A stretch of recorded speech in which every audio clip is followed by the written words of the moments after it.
Hey everyone, and welcome back to the Deep Dive. Before we get started, do us a favor and hit that like button, subscribe to the channel, and click the bell icon so you never miss a new Deep Dive.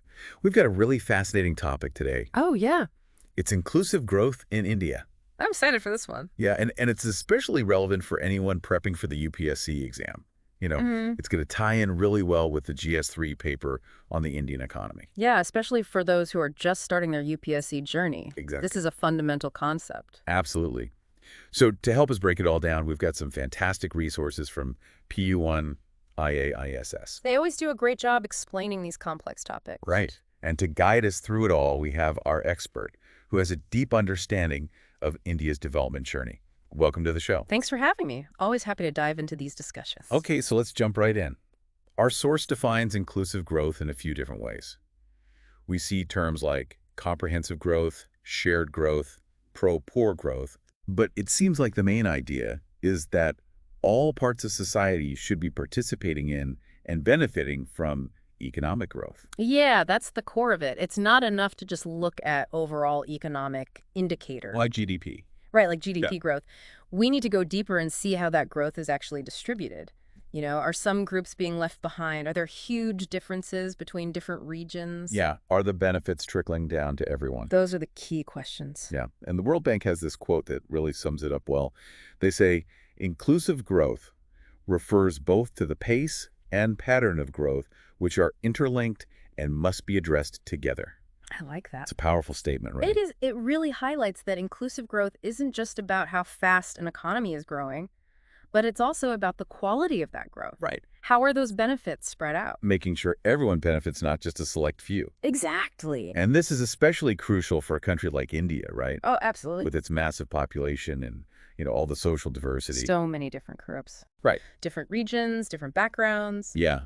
But the source also paints a bit of a grim picture of the current situation. Like, access to basic public services seems to be a major problem. Yeah, unfortunately, that's a big issue.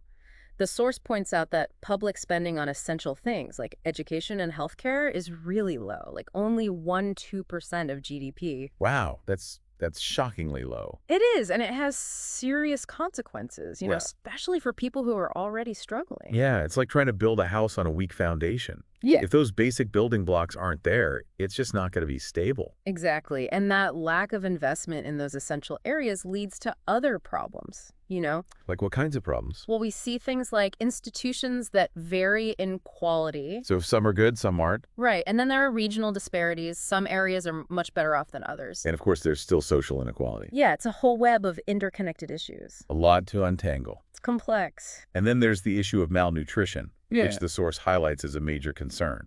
Right. And that's despite the economic progress India has made. It's heartbreaking that so many children still face this problem. It is. And it has long-term effects, not just for individual health, but for the country's development as a whole. Yeah, it impacts everything. Their education, their ability to earn a living later on. It all ties together. So it's clearly a crucial issue to tackle for inclusive growth. Absolutely. Okay, so with all these complexities, where does India go from here?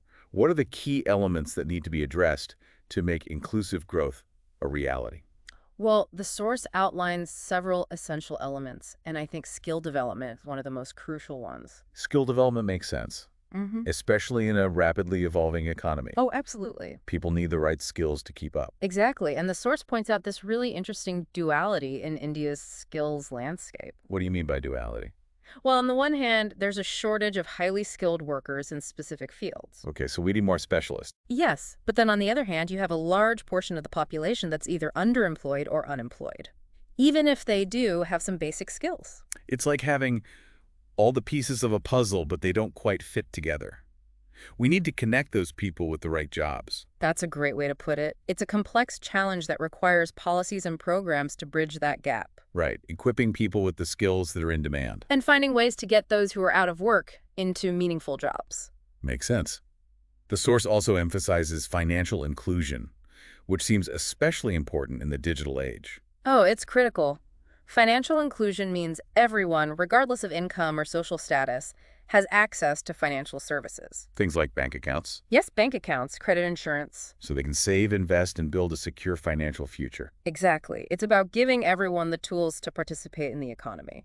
Not just those who are already well off. Right, and technology plays a huge role in driving financial inclusion. Things like the Jam Trinity. Yandan, Aadhaar, mobile. Oh, exactly, have been instrumental in connecting millions of Indians to the formal financial system. It's amazing how technology can be such a powerful force for change. It is, but we also have to be mindful. It can be a double-edged sword. Exactly. It has the potential to both bridge and widen inequalities.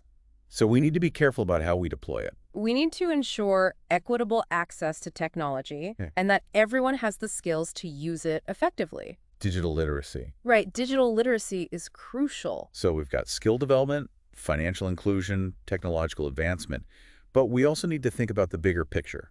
Absolutely. We need to ensure that India's economic growth is sustainable and benefits all sectors of society. That's where social development comes in. Investing in healthcare, education, and social safety nets is essential for creating a more equitable society. It's about human development, not just economic growth. Right, and this focus on social development seems to be a key part of India's 12th five-year plan, which specifically aimed for faster, sustainable, and more inclusive growth. Exactly. That plan marked a significant shift. It acknowledged that GDP isn't the only thing that matters. Right, it's a means to an end, not the end itself. The goal is to improve the well-being of all citizens. And to achieve that goal, the plan outlined a ton of specific initiatives, which we can kind of categorize into a few key areas. Okay, I like that. So first, we've got financial inclusion, which is being tackled through programs like Mayu, the Pradhan Mantri Jan Dhan Yojana, various insurance schemes, and the Mudra Yojana, which provides loans to small businesses, Right. and of course the Jam Trinity, which we talked about earlier. Right. A lot of focus on financial inclusion. Exactly. Then there are initiatives focused on boosting employment, like the Mahatma Gandhi National Rural Employment Guarantee Act, Yeah. or MGNRAGA, which guarantees 100 days of employment to rural households. And we have programs like STEP UP, which focuses on skill training.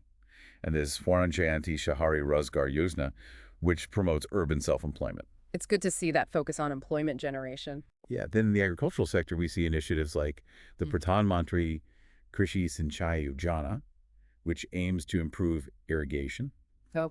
The National Agriculture Market, which creates a unified national market for agricultural produce. And the National Food Security Act, which provides subsidized food grains to vulnerable households. Right, a whole package of support for agriculture. Exactly. And Yeah. technology is playing a key role. We've got the Digital India program, which aims to bridge the digital divide and promote e-governance. So important in today's world. Right. And then skill development is being supported by the National Skill Development Mission, which coordinates skill development across sectors, and the Atal Innovation Mission, which promotes entrepreneurship and innovation. So it's a really multi-pronged approach. It is. So we've got this impressive lineup of initiatives, but what are your thoughts on their effectiveness? Are they actually moving the needle on inclusive growth? Well, each initiative tackles a specific part of the challenge, and they're definitely contributing to progress. For example, the Jan Dhan Yojana has been incredibly successful in bringing millions of people into the formal financial system. People who were previously unbanked now have access to accounts, credit, and other services. That's amazing. Yeah. It must have a huge impact on their lives. It does. It gives them more control over their finances and allows them to participate more fully in the economy. That's a fantastic example of how a well-designed program can make a real difference. But I'm sure there are also challenges and roadblocks, right? Oh, definitely. Implementing these initiatives on such a large scale is a massive undertaking. It's like turning a giant ship around. It takes time and effort to see the changes. So what are some of the biggest hurdles that India faces in achieving inclusive growth? Well, the source points out a few key concerns. One of the most pressing is food security and malnutrition. Right. Despite the economic progress, millions of children still suffer from malnutrition, which, as we discussed earlier, has long-term consequences. Absolutely. That's incredibly concerning. So what are some of the factors contributing to this ongoing problem? There are a number of systemic challenges. The source mentions the need for effective land reform. To make sure small farmers have access to land. Exactly. That's crucial for addressing poverty and inequality in rural areas. We also need to strengthen community development programs. To empower local communities. Right, so they have a say in decisions and control over resources. That makes sense. And of course, we need to create more jobs that pay a living wage. Too many people are stuck in low-paying jobs with no chance of getting ahead. It's like running on a treadmill. You're working hard but not getting anywhere. Perfect analogy. We also need to fix the problems in school education, especially for kids from disadvantaged backgrounds, Right, they often lack access to quality education. which keeps the cycle of poverty going. Education is so important for breaking that cycle. It really is. And finally, we need to reduce India's dependence on low-productivity agriculture. So investing in research, improving infrastructure, diversifying into higher value crops. Exactly. We need to modernize the sector. So we've got a lot of challenges, but they also represent opportunities for positive change. I agree. By addressing these issues, India can create a more equitable and prosperous future for all its citizens. This has been incredibly insightful. Our listeners must have a much clearer understanding now of how complex inclusive growth is and the strategies India is using. It's been a pleasure sharing my thoughts. Now let's move on to part 2, where we'll dig into some inspiring real-world examples of initiatives that are making a tangible difference. Stay tuned. Looking forward to it. So we've talked about the challenges to inclusive growth in India, but now let's look at some of the solutions and strategies being implemented to address them. Right, where do we even start? It feels like a huge undertaking. Well, the source provides a roadmap, and education is at the top of that list. Investing in human capital makes sense. Education gives people the skills they need to participate in the economy. Absolutely, and in the 21st century, it's not just about basic literacy anymore. Right, the job market demands more. We need people who can think critically, solve problems, and adapt to new situations. So the quality of education needs to improve, especially in government schools, Exactly, and the source specifically mentions the need for better teacher training. which is crucial, right? Absolutely. Imagine a classroom where teachers are equipped with the latest teaching methods and a deep understanding of their subjects. It's about giving teachers the tools they need to be effective educators. Exactly, and it's not just about what happens in the classroom. Right, we need to think about the bigger picture of economic growth, too. We need to make sure there are opportunities for people to use those skills. It's like learning to swim but having no pool to jump into. Perfect analogy. The source talks about promoting labor-intensive and inclusive economic growth. So creating jobs in sectors that can employ a lot of people and offer decent wages. Precisely jobs for a wide range of skill levels. Not just those requiring advanced degrees. Right. And the source highlights the agricultural sector, which still employs a large part of India's population. Agriculture is often called the backbone of the Indian economy. It is, but it also faces a lot of challenges. So we need to find ways to increase productivity, make it more resilient to climate change, and ensure fair prices for farmers. All those things are crucial. So supporting those already working in agriculture and modernizing the sector. Exactly. And to fund these initiatives, we need to look at resource allocation. The source mentions a more progressive tax system. Taxation can be a bit of a controversial topic. So how does a progressive system help with inclusive growth? Well, it ensures that those who can afford to contribute more do so, which gives the government more resources to invest in things like education, healthcare, and infrastructure. So it's about leveling the playing field. Right, and providing opportunities for those who might otherwise be left behind. Creating a stronger safety net. Exactly. And beyond specific policies, the source emphasizes a shift in mindset. Okay. It talks about a rights-based approach to development. What does that mean? It means seeing access to things like education, healthcare, and basic infrastructure as fundamental rights for all citizens. Not privileges. Exactly. This shift in thinking can influence policy decisions and ensure everyone's needs are met. So creating a society where everyone has the opportunity to succeed. Exactly. And another key element is empowering local communities. The source specifically mentions gram sabhas, or village assemblies. So bringing decision-making power closer to the people. Especially in tribal areas, gram sabhas play a vital role in governance. So strengthening them and giving them more control over resources can lead to more inclusive development. That's the idea. It's fascinating to see how all these pieces fit together. Education, economic growth, taxation, a rights-based approach, local empowerment. It's a complex web, but it's encouraging to see that there's a plan in place, It's definitely an ongoing process. with challenges and setbacks along the way. But India has made progress, and there's reason to be optimistic. Absolutely. Before we move on to some real-world examples of initiatives making a difference, I'm curious about the role of social enterprises. Oh, that's a great point. And they're becoming increasingly important in India. They seem to combine the best of both worlds, pursuing a social mission while also generating income. They're addressing social and environmental issues while creating economic value. We see them working in areas like education, healthcare, sustainable agriculture, and renewable energy. So they're doing good while also doing well. Exactly. And they often have a unique ability to reach marginalized communities. and find innovative solutions that traditional businesses might not. That's right. So it's another path to inclusive growth. It shows that there are many different approaches. And finding the right mix is key. Absolutely. It requires collaboration between the government, the private sector, civil society, and individuals. Everyone has a role to play. Exactly. This has been an incredibly illuminating discussion. I think our listeners now have a much better grasp of inclusive growth in India and the strategies being used. It's been my pleasure. Now let's move on to part 3, where we'll delve into some inspiring, real-world examples of initiatives that are making a difference on the ground. So we've talked a lot about the theory and the strategies, but I always find that real-world examples really bring these concepts to life. Oh, absolutely. Seeing those ideas in action is really inspiring. It makes it feel more real, right? Yeah, for sure. And I've got some examples that I think our listeners will find fascinating. Okay, I'm all ears. Let's start with an organization called Barefoot College. Okay, I've heard of them. They work in rural communities across India, and their approach is really unique. What do they do? They train women, often grandmothers, to become solar engineers. Solar engineers, grandmothers.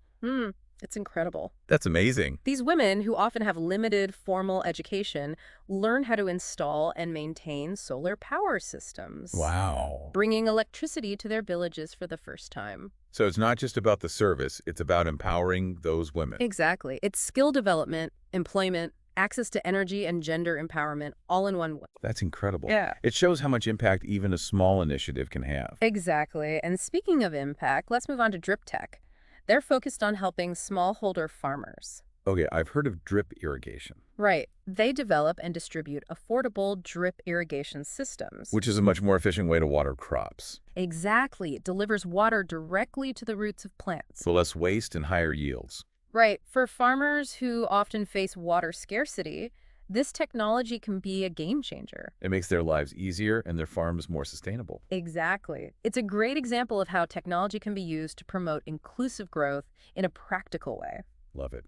What else have you got? Let's talk about energy access. There's an organization called Celco that provides solar energy solutions to rural households and businesses. So kind of like Barefoot College, but with a wider focus. Yeah, they design custom solar systems that power everything from lights and fans to refrigerators and sewing machines. Wow, so they're improving quality of life and creating opportunities for income generation. Exactly. Access to reliable energy opens up so many possibilities. It's like a domino effect. And finally, I wanted to mention a large-scale government program called the National Rural Livelihoods Mission, or NRLM. Okay, I'm not familiar with that one. It's specifically designed to empower women in rural areas. How does it do that? It supports the formation of self-help groups, providing women with access to financial services, skill development, and marketing opportunities. So it's about fostering entrepreneurship and giving women a voice. Exactly. It's incredible to see all the different approaches being used to promote inclusive growth, Yeah. from grassroots organizations to national programs, It is a multifaceted effort for sure. because there's no one-size-fits-all solution. It takes collaboration, innovation, and commitment from everyone. Well, this has been an absolutely fantastic deep dive. I think we've covered a lot of ground, We have. from defining inclusive growth to exploring its challenges and celebrating inspiring solutions. It's been a pleasure joining you. And a huge thank you to our listeners for joining us. Remember, inclusive growth is a journey, not a destination. Even small actions can make a difference. So support social enterprises, advocate for equitable policies, and stay engaged in the conversation. Until next time, keep learning, keep exploring, and don't forget to like, subscribe, and hit that bell icon so you never miss a deep dive.